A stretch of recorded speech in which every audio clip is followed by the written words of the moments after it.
আসসালামু আলাইকুম সবাইকে। কি খবর এসএসসি 2026? আশা করি ভালো আছো আর ভালো থাকারই কথা, কারণ আজকে ফিজিক্স পরীক্ষার প্রশ্ন অনেক সহজ হয়েছে আর তোমরা আশা করি তোমরা সবাই পরীক্ষা ভালো হয়েছে। আর ইগনাইটের সাথে যারা ছিল তারা অবশ্যই তাদের পরীক্ষা অবশ্যই ভালো হয়েছে, কারণ আমাদের সাজেশন 100% কমন ছিল। তারই ধারাবাহিকতায় আমরা 14 তারিখে যে তোমাদের কেমিস্ট্রি পরীক্ষা সেটা নিয়ে আজকে আলোচনা করব। এমন একটা গাইডলাইন তোমাদের জন্য সেট করব যে আগামী 3 দিন তোমাদেরকে পুরো বই খুব সহজে রিভিশন দিতে পারো, আর 100% কমনের জন্য আমার এই সাজেশনের বাইরে আর কিছু তোমার পড়া লাগবে না। তো দেরি না করে আমি শুরু করলাম। দেখো, প্রথমে যে চ্যাপ্টার নিয়ে আলোচনা করবো সেটা হলো কি পরমাণুর গঠন, তৃতীয় অধ্যায়। তৃতীয় অধ্যায়ের ভিতরে যে ইম্পর্টেন্ট টপিকগুলো আছে, দেখো ইম্পর্টেন্ট যে টপিকগুলো আছে সেগুলো হলো, প্রথম যে টপিক রাদারফোর্ডের পরমাণু মডেল আর বোর পরমাণু মডেল। তো তোমাদের কোশ্চেনটা কিভাবে হবে? কোশ্চেনটা হবে যে এই দুই পরমাণু মডেলের ভিতরে কোনটা বেশি গ্রহণযোগ্য।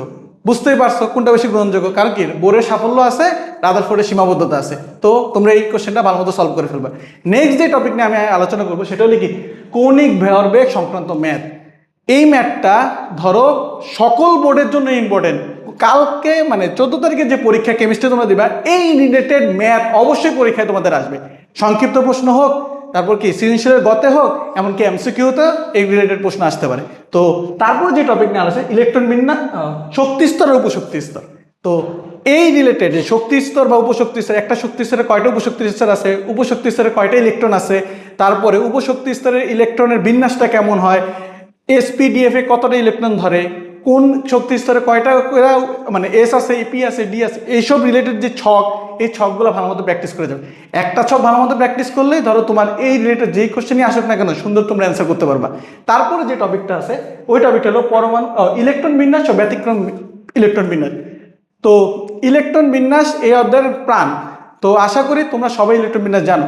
শুধু আমি তোমাদের সাথে ব্যতিক্রম ইলেকট্রন বিন্যাস নিয়ে আলোচনা করি। দুইটা ইলেকট্রন বিন্যাস আমাদের সাধারণত ব্যতিক্রম হয়, ক্রোমিয়াম আর কপার। এই দুটি ইলেকট্রন বিন্যাস শুরু থেকে তোমাদের বছরের শুরু থেকেই যে কোনো টিচারই এই দুটি ইলেকট্রন বিন্যাস নিয়ে আলোচনা করছে। আর এইবার এই দুটি ইলেকট্রন বিন্যাস থেকে একটা ইলেকট্রন বিন্যাস আসার সম্ভাবনা খুবই প্রবল। তাই তোমরা সুন্দর করে এই ইলেকট্রন বিন্যাসগুলো ঠিকমতো দেখে যাবে। আর এই ইলেকট্রন বিন্যাস যদি ভালো মতো পারো, তোমার চতুর্থ অধ্যায়, পঞ্চম অধ্যায়, ষষ্ঠ অধ্যায় যেই কোনো কোশ্চেনই হোক না কেন ইলেকট্রন বিন্যাস রিলেটেড তোমরা কি এখান থেকে সুন্দর করে অ্যান্সার করতে পারবে। তারপর যেই টপিকটাই পড়ো পরমাণুর প্রকৃত ভর নির্ণয় সংক্রান্ত ম্যাথ। এই টপিকটা গত বছর প্রত্যেকটা বোর্ড মানে আসছে। তো আমাদের কি এইবারও বোর্ডে আসার সম্ভাবনা বেশি। ঢাকা বোর্ডে রিসেন্টলি এই কোশ্চেন নিয়ে মানে ঢাকা বোর্ডের আন্ডারে যে স্কুল আছে এই স্কুলগুলো ফলো করলে দেখবা যে এই কোশ্চেনটা খুবই আসছে। তো এটা কিভাবে হয়, ধরো যে তোমার প্রোটন সংখ্যা দেওয়া আছে, নিউটন সংখ্যা দেওয়া আছে, তাহলে আমরা প্রোটনের ভরও জানি, নিউটনের ভরও জানি। তো এই দুইটা ক্যালকুলেশন করে আমরা যদি যোগ করে দেই তাহলে কি আমরা অনায়াসে পরমাণুর প্রকৃত ভর নির্ণয় করতে পারবো। আর পরমাণুর প্রকৃত ভর থেকে নির্ণয় করার মাধ্যমে কি আমরা এইখানে তোমাদের কি মানে বলবে যে পরমাণুর শনাক্ত করো প্রকৃত ভর থেকে, আবার প্রোটন সংখ্যা শনাক্ত করে পরমাণুটি কোনটি সেটা শনাক্ত করো। এইভাবে তোমাদের পরীক্ষায় আসতে পারে। তারপরে যে টপিক দেখো, এই টপিকটা কি আইসোটোপের শতকরা থেকে আপেক্ষিক ভর বের করো বা আপেক্ষিক ভর থেকে শতকরা। মানে হলো ধরো এইখানে তোমাকে এক হলে তোমাকে আপেক্ষিক মানে আইসোটোপের ভর দেওয়া থাকবে, শতকরা বের করতে হবে, নাহলে শতকরা দেওয়া থাকবে মানে মূলের প্রকৃত ভর মানে আপেক্ষিক ভরটা বের করতে হবে। আশা করি তোমরা যদি এই টপিকগুলো পড়ো তাহলে তোমাদের এই রিলেটেড আর কোনো কোশ্চেনেই আটকাবে না। নেক্সটে যেই কোশ্চেনটা আছে মানে আমরা জ্ঞানমূলক আর সংক্ষিপ্তর জন্য কি পড়ব। ধরো জ্ঞানমূলক আর সংক্ষিপ্তর জন্য এইখানে মানে যে কোনো পরীক্ষার ক্ষেত্রে এই দুইটা জিনিস অনেক গুরুত্বপূর্ণ। এই দুইটা জিনিস যে ভালো মতো পারবে সেই কি ভালো নাম্বার ক্যাচ করতে পারবে। তো এইগুলোর জন্য আমরা ধরো এখান থেকে পড়তে পারি ইলেকট্রনের চার্জ কত, প্রোটনের চার্জ কত, তারপর নিউটনের চার্জ কত, তারপরে ধরো আপেক্ষিক পারমাণবিক ভর কাকে বলে, আইসোটোপ কাকে বলে। এই রিলেটেড কোশ্চেনগুলো সলভ করে খেলে তোমাদের এই তৃতীয় অধ্যায় থেকে মোটামুটি সব কিছু কমন করবে। তো আমরা এখন যেই মানে এই কোশ্চেনের বাইরে পড়ার পর কোন বোর্ড কোশ্চেনগুলো দেখবো। দেখো আমি এখানে কিছু বোর্ড কোশ্চেন দিছি। কি দিছি? ঢাকা বোর্ড 21, চট্টগ্রাম 23, সিলেট 24, দিনাজপুর 25। এই কোশ্চেনগুলো সলভ করলে দেখবে যে আর কোনো ধরনের কোশ্চেন তোমার সলভ করতে হবে না। আশা করি তোমরা বুঝতে পারছো তৃতীয় অধ্যায় থেকে কি পড়বা। নেক্সট যে চ্যাপ্টার সেটা হলো পর্যায় সারণী। তো পর্যায় সারণীতে আমরা কোন টপিকটা দেখবো, দেখো প্রথমে যে টপিকটা সবচেয়ে দেখতে হবে সেটা হলো কি গ্রুপ বা পর্যায় নির্ণয়। এইটা হলো পর্যায় সারণীর মেন। এখানে গ্রুপ বা পর্যায় সারণী তুমি যদি ভালো মতো নির্ণয় করতে পারো তুমি প্রত্যেকটা মৌলের পর্যায়বৃত্ত সম্পর্কে আলোচনা করতে পারবা। মানে পর্যায়বৃত্ত ধর্ম তোমার ভালো মতো জানার আগে তোমাকে অবশ্যই গ্রুপ বা পর্যায় নির্ণয় করা জানতে হবে। তো তোমরা আগে এটা প্র্যাকটিস করবা, বইটা খুলেই আগে এটা প্র্যাকটিস করবা, গ্রুপ বা পর্যায় নির্ণয়। তারপরে আমরা দেখো পর্যায়বৃত্ত ধর্ম, দেখো পর্যায়বৃত্ত ধর্ম আমি এখানে লিখে দিয়েছি বিস্তারিত। এখন বিস্তারিত বলতে পর্যায়বৃত্ত ধর্ম অনেকগুলো আছে, এক হলো আকার, আয়নীকরণ বিভব, ইলেকট্রন আসক্তি, তড়িৎ-ঋণাত্মকতা। এই 4টা টপিক যতগুলা ব্যতিক্রম নিয়ম আছে, যতগুলা মানে সৃজনশীলের সিকিউ আসতে পারে, মানে আয়নীকরণ শক্তি ক্রম লেখো, ইলেকট্রন আসক্তির ক্রম লেখো, আকারের ক্রম লেখো, এই রিলেটেড যতগুলা মানে সিকিউ মানে ভালো মতো পড়ে সিকিউ সলভ করে এই রিলেটেড কোশ্চেন তোমাদের কি হবে না, মানে আটকাবে না, তোমরা অনেক ভালো মতো এটা তুমি অ্যান্সার করতে পারবে। নেক্সট যে টপিকটা হলো একই গ্রুপের মৌল একই ধর্ম প্রদর্শন করে। এখন এই টপিকটা খুবই গুরুত্বপূর্ণ, এই টপিকটা কি খুবই গুরুত্বপূর্ণ। কেন? এই গত রিসেন্ট বছরে মানে গত বছরও যদি আমরা ধরি ঢাকা বোর্ডের রিসেন্ট 2 বছরে এই টপিক থেকে কোনো কোশ্চেন হয় না, কিন্তু 2022 বলো 2023 বলো এই রিলেটেড কোশ্চেন পরীক্ষায় আসছে। এখন গ্রুপ কোনগুলো ইম্পর্টেন্ট? গ্রুপ 1, গ্রুপ 2 আর গ্রুপ 17, এই 3টা গ্রুপ করলে অবশ্যই তুমি এই রিলেটেড যে কোনো কোশ্চেন তুমি অ্যান্সার করতে পারবা। তো আশা করি তোমরা এই 3টা গ্রুপের জাস্ট একটা করে বিক্রিয়া যদি ভালো মতো দেখো তাহলেই হয়ে যাবে। দেখো এরপরে কোন সংজ্ঞাগুলো পড়বা এই অধ্যায় কিন্তু সংজ্ঞা অনেক। দেখো আমরা কি কি সংজ্ঞা আছে, অবস্থান্তর মৌল কাকে বলে, মুদ্রা ধাতু কাকে বলে, মৃৎকার ধাতু কাকে বলে, ক্ষার ধাতু কাকে বলে, ইলেকট্রন আসক্তি কাকে বলে, আয়নীকরণ বিভব কাকে বলে, তারপরে তড়িৎ-ঋণাত্মকতা কাকে বলে, তারপরে ধরো পর্যায় কয়টি, তারপর গ্রুপ কয়টি, গ্রুপ 17 মৌলগুলোকে কি বলে, এই রিলেটেড কোশ্চেনগুলো ভালো মতো সলভ করলে জ্ঞানমূলক হয়ে যাবে। আর তারপরে ধরো ইয়াতে মানে ক্ষয়ের জন্য কোন ধরনের কোশ্চেন বলবো, যে হাইড্রোজেনের অবস্থান ব্যতিক্রম কেন, হিলিয়ামের অবস্থান ব্যতিক্রম কেন, হিলিয়ামকে কেন গ্রুপ 2 রাখা হলো না, এই রিলেটেড কোশ্চেনগুলো যদি সলভ করো তোমাদের মানে শর্ট কোশ্চেন বলো আর ওই যে সৃজনশীলের ক্ষতে বলো, ইনশাল্লাহ তোমরা এখান থেকে কমন পেয়ে যাবে। তো এই অধ্যায়ের জন্য আমি কিছু সৃজনশীল তোমাদের জন্য দিয়েছি, ওই সৃজনশীলগুলো হলো কুমিল্লা 25, বরিশাল 25, চট্টগ্রাম 24, সিলেট 23, যশোর 22। এই কোশ্চেনটা যদি ভালো মতো সলভ করো দেখবা এই কোশ্চেনের বাইরে আর থেকে কোনো কোশ্চেন আসবে না। একটু মনোযোগ দিয়ে এই টপিকগুলো পড়ে এই কোশ্চেনগুলো সলভ করে ফেলবা। এই রিলেটেড কোনো কোশ্চেন পরীক্ষায় যেই কোশ্চেনই তোমাকে দেখ না কেন তোমরা এখানে কোনো আটকাবা না। নেক্সট যে অধ্যায় ওইটা হলো কি, এই কেমিস্ট্রি বইয়ের খুবই গুরুত্বপূর্ণ একটা অধ্যায়, রাসায়নিক বন্ধন। তো তো দেখো রাসায়নিক বন্ধন, দেখো রাসায়নিক বন্ধনের প্রথম আমাকে শিখতে হবে কি আয়নিক বন্ধন। এই আয়নিক বন্ধনের রিলেটেড যত টপিকস আছে বইয়ে, এখন কি কি টপিকস আছে আয়নিক বন্ধনের ভিতরে, আয়নিক বন্ধনের প্রথম যে টপিকটা ছিল কি আয়নিক যৌগের দ্রবণীয়তা। আয়নিক যৌগের বন্ধন আগে শিখতে হবে কি আয়নিক বন্ধন কি, আয়নিক যৌগ কি, শিখার পর আয়নিক বন্ধন আয়নিক যৌগ কেন পানিতে দ্রবীভূত, কিভাবে সেটা পানিতে দ্রবীভূত হয়, আয়নিক বন্ধন কিভাবে বিদ্যুৎ পরিবহন করে, ঠিক আছে। এই রিলেটেড কোশ্চেনগুলো ভালো মতো সলভ করবা। আর সৃজনশীল খুললে দেখবা এই যে আয়নিক যৌগের দ্রবণীয়তা আয়নিক বন্ধন নিয়ে 2টা কোশ্চেন সলভ করলে 2টার ভিতরে দেখবা যে আছে একটা আয়নিক বন্ধনের রিলেটেড কোশ্চেন আছে। নেক্সট এটার ভিতরে সবচেয়ে ইম্পর্টেন্ট টপিক হলো কি সমযোজী বন্ধন। তো সমযোজী বন্ধন কোনগুলো আমরা তো সবাই জানি, যেমন O2, Cl2, এগুলো কি সমযোজী বন্ধন রিলেটেড, যেমন আর এটা হলো কি মৌলের ক্ষেত্রে, আর কি যৌগের ক্ষেত্রে কি H2, এগুলো কমন, এগুলো দিয়ে কোশ্চেন হতে পারে। কিন্তু এটার সবচেয়ে ইম্পর্টেন্ট কোশ্চেন হলো কি অষ্টক নিয়ম আর 2 এর নিয়ম। একটা কোশ্চেন থাকবে যেমন বলবে যে PCl3 আর কি PCl5, এই 2টার ভিতরে কোনটা অষ্টক নিয়ম মানছে আর কোনটা অষ্টক নিয়ম মানে নাই, এই রিলেটেড কোশ্চেন হবে। সবচেয়ে ইম্পর্টেন্ট কোনটা হলো, এটা তো ইম্পর্টেন্ট কিন্তু সবচেয়ে ইম্পর্টেন্ট এবারের জন্য আমার থেকে মনে হচ্ছে SO2 আর SO4 ভালো মতো সলভ করে যাবে ইনশাল্লাহ। সরি SO4 না,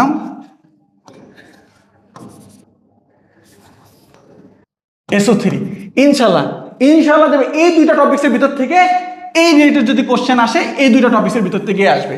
তো তোমরা আমার কথা ভালো মতো ফলো করো, তোমাদের কোনো সমস্যা হবে না। তোমরা এই অধ্যায় সবচেয়ে কঠিন বলা হয় যে রাসায়নিক বন্ধন অধ্যায় সবচেয়ে কঠিন, কিন্তু না, জাস্ট 4টা টপিক্স ঠিক মতো পড়লে এই অধ্যায় পুরোটা কম। কোন সৃজনশীলগুলো প্র্যাকটিস করবো দেখো, ঢাকা বোর্ড, যশোর 23-25, দিনাজপুর 25-24, সুন্দর করে সলভ করো, দেখবে সব কোশ্চেন ইজি লাগবে। তোমরা এখন একটা কথা বলি, ধরো যাদের থেকে কেমিস্ট্রি কঠিন তারা এই 3, 4, 5 করে যাও, ইনশাল্লাহ 4টা কোশ্চেন কমন পাবা, ঠিক আছে। ইনশাল্লাহ তোমরা 4টা কোশ্চেন কমন পাবে, জাস্ট 3, 4, 5 করে গেলেই হবে। এখন তারপর যে অধ্যায়টা আমরা পড়বো সেটা হলো কি মৌলের ধারণা। সবারই একটা টেন্ডেন্সি থাকে যে এই অধ্যায় থেকে অ্যান্সার করবে, এই অধ্যায়ে টাইম কম লাগে, ম্যাথ অ্যান্সার করে ফেললেই হলো। হ্যাঁ, ম্যাথ অ্যান্সার করার জন্য তোমার প্রপার ম্যাথের নলেজ থাকতে হবে, যে কোন ধরনের ম্যাথগুলো আসতে পারে, কী ধরনের কোশ্চেন হতে পারে। তো কী ধরনের কোশ্চেন হতে পারে দেখো, মোল সংক্রান্ত ম্যাথ বলবে যে 5 গ্রাম H2O-তে অণুর সংখ্যা কত, অণুর সংখ্যা কত, ঠিক আছে। তারপরে এভাবে বলতে পারে যে 22 লিটারে কতটুকু HCl আছে। তো এই রিলেটেড মোল সংক্রান্ত ম্যাথ অনেক অনেক ইম্পর্টেন্ট তোমাদের গতে। যদি মোল সংক্রান্ত ম্যাথ না আসে অবশ্যই তোমাদের এই সূত্রের ম্যাথ আসবে, W=SMB/1000। এই সূত্রের ম্যাথ আসবে যে দ্রবণের মোলারিটি নির্ণয় করো, দ্রবণের ঘনমাত্রা নির্ণয় করো, দ্রবণের মানে যে যৌগটা আছে ওই যৌগটা কতটুকু আছে মানে ডাব্লিউর মান নির্ণয় করো। অবশ্যই কোশ্চেনটা পরীক্ষা আসবে। যদি মোল না আসে তাহলে অবশ্যই এটা আসবে। গতে তুমি মোল সংক্রান্ত ম্যাথ বা এই ম্যাথ অবশ্যই পাবা, ঠিক আছে। তারপর দেখো সবচেয়ে ইম্পর্টেন্ট টপিকস যেটা লিমিটিং বিক্রিয়ক। দেখো সরাসরি মানুষ লিমিটিং বিক্রিয়কের কথা বলে দিলে আমরা মনে করি যে লিমিটিং বিক্রিয়ক নির্ণয় করে হবে, আর যদি একটু পেঁচায় দেয় তখন যে লিমিটিং বিক্রিয়ক বলতে যে কোনো কিছু আছে সেটা আমরা ভুলে যাই। তো এইখানে দেখো লিমিটিং বিক্রিয়ক কত জায়গায় মানে কতভাবে কোশ্চেন করলে আমরা লিমিটিং বিক্রিয়ক বলবো। দেখো আমি কয়েকটা জিনিস লিখছি। দেখো দ্রবণের প্রকৃতি, দেখো দ্রবণের প্রকৃতি কিভাবে, অম্লীয় না ক্ষারীয়। এখন একটা যৌগ আছে অম্লীয়, একটা যৌগ আছে ক্ষারীয়, দুইটা বিক্রিয়া করে প্রশমন বিক্রিয়া লবণ আর পানি উৎপন্ন করছে। এখন কে বিক্রিয়া অবশিষ্ট আছে ওইটা যদি বাইর করতে পারি তাহলে দ্রবণটা অম্লীয় না ক্ষারীয় আমরা বাইর করতে পারবো। জিনিসটা এরকম যে দ্রবণের প্রকৃতি নির্ণয় করতে হলো কি আমার নির্ণয় করতে হবে কি লিমিটিং বিক্রিয়ক কোনটা, কাঙ্ক্ষিত উৎপাদ এটা নির্ণয় করতেও কি আমার লিমিটিং বিক্রিয়ক লাগবে। যেমন কিভাবে দেখো যদি বিক্রিয়ায় লিমিটিং বিক্রিয়ক থাকে তাহলে আমার কাঙ্ক্ষিত উৎপাদ পাওয়া সম্ভব নয়, ঠিক আছে। এটা মাথায় রাখবা যে তাহলে কয়টা জিনিসের জন্য লিমিটিং বিক্রিয়ক লাগে। যদি লিমিটিং বিক্রিয়ক শুধু বলে লিমিটিং বিক্রিয়ক নির্ণয় করতে হবে, দ্রবণের প্রকৃতি বললেও লিমিটিং বিক্রিয়ক নির্ণয় করতে হবে, কাঙ্ক্ষিত উৎপাদ বললেও লিমিটিং বিক্রিয়ক নির্ণয় করতে হবে। আর লিমিটিং বিক্রিয়ক যেহেতু শর্ট সিলেবাস লিমিটিং বিক্রিয়ক কোশ্চেন হবে, এটা মিস নেই। তো তোমরা এই প্যাটার্ন প্র্যাকটিস করে যাবে। দেখো দ্রবণের ঘনমাত্রা নিয়ে আমি একটু আগে কথা বলছি, W=SMB/1000। এইটা অনেক সময় গ নাম্বারে লিমিটিং বিক্রিয়ক এরকম বিকার দেওয়া থাকবে। তো ওই বিকারের মধ্যে ধরো এখানে তোমাকে ডাব্লিউর মানটা দিবে না, তখন এই ডাব্লিউর মান বাইর করার জন্য এই সূত্র ব্যবহার করে তোমার ডাব্লিউর মান বের করে পরে লিমিটিং বিক্রিয়ক নির্ণয় করতে হবে যেটা। তো আরেকটা কিভাবে আসতে পারে, ধরো এই যে কাঙ্ক্ষিত উৎপাদ নির্ণয় করতে পারে না, তখন তোমারে বলতে পারে যে ধরো বলে দিল যে 20 গ্রাম উৎপন্ন করছে। এখন তুমি বিক্রিয়া করে দেখতে পাইলা যে তোমার উৎপন্ন হওয়ার কত 24 গ্রাম। তো 24 গ্রাম তাহলে তোমার কতটুক উৎপাদ হয়েছে ওইটা শতকরা দিয়ে তোমার আসতে পারে। তো এই জিনিস ছোট ছোট জিনিসগুলো মানে একটু এডিট করে দিতে পারে। তো এই জিনিসগুলো মাথায় ভালো মতো ফলো করবা, ইনশাল্লাহ আমার কথার বাইরে একটা প্রশ্ন আসবে না। তো কোন কোশ্চেনগুলো সলভ করবো, অনেক কোশ্চেন আছে এ অধ্যায় খুললে দেখবা যে অনেক কোশ্চেন। তো কোনগুলো সলভ করবো, আমি কিছু কোশ্চেন সিলেক্ট করছি। একটা হলো কি রাজশাহী 23-25, চট্টগ্রাম 23-25, যশোর 24, ময়মনসিংহ 24। হ্যাঁ আগে এগুলো সলভ করবা, পরে যদি মনে হয় যে আরো কিছু করবে এটা তুমি করবা। কিন্তু এই যে তোমার যে সাজেশন দিয়েছি এই সাজেশনের কোশ্চেন সলভ করলে সব কোশ্চেন সলভ করা হয়ে যাবে। নেক্সট ডেট হবে অধ্যায়, ধরো এই অধ্যায়টা রাসায়নিক বিক্রিয়া, কোশ্চেন একটা শিওর হবে, ঠিক আছে। কি কোশ্চেন হবে দেখো, প্রথম হলো সকল ধরনের বিক্রিয়া, কি ধরনের বিক্রিয়া আছে, সংযোজন বিক্রিয়া, বিয়োজন বিক্রিয়া, দহন বিক্রিয়া, প্রতিস্থাপন বিক্রিয়া, রেডক্স বিক্রিয়া এগুলা। তারপরে কি আছে অর্ধক্ষেপণ বিক্রিয়া, তারপরে হলো যে পানি যোজন বিক্রিয়া, পানি সংশ্লেষণ বিক্রিয়া। সবগুলা বিক্রিয়া ভালো মতো দেখে যাবা। যদি কোশ্চেন একটু ইজি করার চেষ্টা করে তাহলে এই বিক্রিয়াগুলো থেকে তোমাকে দুইটা বিক্রিয়া উঠে দিয়ে বলবে যে এই দুইটা বিক্রিয়ার মধ্যে তুলনা করো, কোনটা কোন ধরনের বিক্রিয়া ব্যাখ্যা করো, গতে এটা দিয়ে দিবে, ঠিক আছে। তো বিক্রিয়াগুলো ভালো মতো আগে ফলো করবা। আর বইয়ের ভিতরে তোমার যতগুলো বিক্রিয়া আছে ওই বিক্রিয়াগুলোর বাইরে অন্য কোনো বিক্রিয়া দিবে না। সবচেয়ে ইম্পর্টেন্ট অর্ধক্ষেপণ বিক্রিয়াটা ভালো মতো দেখে যাবা, যাতে তোমাদের ভবিষ্যৎ মানে যেই কোশ্চেনে আসুক না কেন একটু কঠিন হলেও যাতে তোমরা মাথায় নিতে পারো যে এটা অর্ধক্ষেপণ বিক্রিয়া, এই কারণে এটা অর্ধক্ষেপণ বিক্রিয়া, একদম সুন্দর মতো বর্ণনা করে যাবা। আর মনে রাখবা অর্ধক্ষেপণ বিক্রিয়া, পানি যোজন বিক্রিয়া, পানি সংশ্লেষণ বিক্রিয়া এগুলো নন রেডক্স বিক্রিয়া। এমসিকিউতে এগুলো দিয়ে দিবে, অপশন থাকবে, তোমাদের বলবে যে নিচের কোনটি নন রেডক্স বিক্রিয়া। তো রেডক্স বিক্রিয়া চিনলে নন রেডক্স বিক্রিয়া তুমি অনেক সহজে চিনতে পারবা। তারপরে দেখো এই অধ্যায়ের আরেকটা টপিক হলো জারণ সংখ্যা নির্ণয়। এই টপিকটা দেখো কি বলবো, শর্ট কোশ্চেন মানে এসকিউ একটা মাস্ট থাকবে। তারপরে তোমাদের 3 নাম্বার যে গতে যে কোশ্চেন ওইখানে তোমার কি জারণ সংখ্যা নির্ণয় আসতে পারে, ক্ষতে জারণ সংখ্যা নির্ণয় দিতে পারে। এখন বইয়ের ভিতরে দেখবা যে কাজের ভিতরে অনেকগুলো জারণ সংখ্যা নিয়েছে, ওই জারণ সংখ্যাগুলো প্র্যাকটিস করলেই হবে, আর কোনো জারণ সংখ্যা তোমার দেখা লাগবে না। দেখো তারপরে কি জারণ বিজারণ, ধরো এটা তো পরীক্ষায় আসবেই। জারণ বিজারণ জারণ বিজারণ যুগপত ব্যবহারে মানে কি জিনিসটা কি, জারণ বিক্রিয়া ঘটলে অবশ্যই বিজারণ হবে, বিজারণ বিক্রিয়া ঘটলে অবশ্যই কি জারণ বিক্রিয়া হবে, মানে দুইটা বিক্রিয়া একটা আরেকটার পরিপূরক, একটা ছাড়া একটা হইতে পারে না। এই জিনিসটা বিক্রিয়ার মাধ্যমে দেখাতে হবে। সিম্পল একটা বিক্রিয়া তুলে দিল, বললো যে NaCl কি উৎপন্ন করলো, NaCl, বললো যে এটা জারণ বিজারণ বিক্রিয়া কিনা বা জারণ বিজারণ যুগপত ঘটে কিনা ব্যাখ্যা করো, তখন তুমি এরকম বিক্রিয়া থেকে এই জারণ বিজারণ যুগপত ব্যাখ্যা। এখানে একটা ছোট্ট সাজেশন আছে, যতগুলা বোর্ড কোশ্চেন আছে জারণ বিজারণ এই রিলেটেড সব প্র্যাকটিস করবা, সব করে যাবা, তাহলে এইগুলা করার পরে আর কোনো বিক্রিয়া বাকি থাকে না, সবগুলো বিক্রিয়া তোমার প্র্যাকটিস হয়ে যাবে। তারপরে কি লাসাতিলের নীতি, তিনটা প্রভাব আছে বিক্রিয়ার উপর, তাপ, চাপ, ঘনমাত্রা, দুইটা তো দিবেই মাস্ট। ঘনমাত্রা দেওয়ার সম্ভাবনা খুবই কম, তাপমাত্রা চাপের প্রভাব ভালো মতো পড়ে যাবা। তারপরে এই যে প্রথম 7টা অধ্যায় নিয়ে যে কথা বললাম, এই 7টা অধ্যায় যে ভালো মতো পারবে তার 90 আসা কোনো ব্যাপারই না। এই 7টা অধ্যায় পড়লে তার একদম শিওর 100 মার্কই তার কমন থাকবে। তো তোমরা সিকিউতে যে 70 মার্ক 50 মার্কের পরীক্ষা হবে, তোমরা এই 50 মার্ক এই 7টা অধ্যায় থেকে কমন পেয়ে যাবা। তোমাদের ওই যে জৈব যৌগ যে আছে সেটা নিয়ে তোমাদের তেমন মাথা ব্যথা করতে হবে না। তো আমি বলবো আর সাজেশন হলো যে সবার আগে এই 7টা অধ্যায় শেষ করবা, সবার লাস্টে তুমি জৈব যৌগ ধরবা। যে একদম যদি জৈব যৌগ তোমার থেকে কঠিন লাগে তোমার পড়ার দরকার নেই, তুমি এই 7টা অধ্যায় ভালো মতো পড়ে পরীক্ষা হলে যাও। আর জৈব যৌগ থেকে তুমি শুধু MCQ প্র্যাকটিস করে যাও। দেখো জৈব যৌগ যারা অ্যান্সার করতে চাও তারা কি করতে চাও, তারা কি পড়বা, দেখো তাদের জন্য আরো সহজ করে দিচ্ছি। জৈব যৌগ এইটা 100% ধরে নাও আসবে পরীক্ষায়, অসম্পৃক্ততার পরীক্ষা। যে একটা হলো কি ব্রোমিন টেস্ট, একটা হলো বিয়ার টেস্ট, অ্যালকেন অ্যালকিন অ্যালকেন কোনটা সম্পৃক্ত কোনটা অসম্পৃক্ত এগুলো সব দেখে যাবা। তারপর কি পারস্পরিক রূপান্তর, তো জৈব যৌগ শিখছো, পারস্পরিক রূপান্তর তো জানোই যে কোনটা, অ্যালকেন থেকে অ্যালকোহল বানাও, অ্যালকোহল থেকে জৈব অ্যাসিড বানাও, তারপর ডিকার্বক্সিলেশন বিক্রিয়া, তারপরে ধরো কি জৈব অ্যাসিড বানাও, অ্যালডিহাইড বানাও, অ্যালকোহল থেকে অ্যালডিহাইড বানাও, অ্যালকোহল থেকে জৈব অ্যাসিড বানাও, অ্যালকোহল থেকে অ্যালকিন বানাও, অ্যালকিন থেকে অ্যালকেন বানাও। এইগুলো পারস্পরিক রূপান্তরগুলো ভালো মতো প্র্যাকটিস করে যাও। এগুলো প্র্যাকটিস করলে তোমরা অবশ্যই দেখবা যে এখান থেকে ছোট ছোট, মানে তোমাদের এত বড়ও দিবে না, একদম স্ট্যান্ডার্ড লেভেলে একটা কোশ্চেন করবে জৈব যৌগ থেকে, যেটা অনেক ইজি হবে, যদি জাস্ট একটু ধরতে হবে যে এটার থেকে এটা আসছে, এটার থেকে এটা আসছে, জাস্ট এই জিনিসগুলো ফলো করবো। নেক্সট কি দেখো, এই যে আমি যে 4টা জিনিস বললাম, এই 4টা জিনিস সুন্দর করে দেখে গেলে ইনশাল্লাহ তোমরা এখান থেকে সব কিছু কমন হবে। তো আমি আশা করছি তুমি যদি আমার এই কথাগুলো ভালো মতো শুনো, অবশ্যই দেখবা যে এইখানে কোন বোর্ডগুলো দেবে, যে কুমিল্লা, রাজশাহী, চট্টগ্রাম, যশোর, বরিশাল, দিনাজপুর।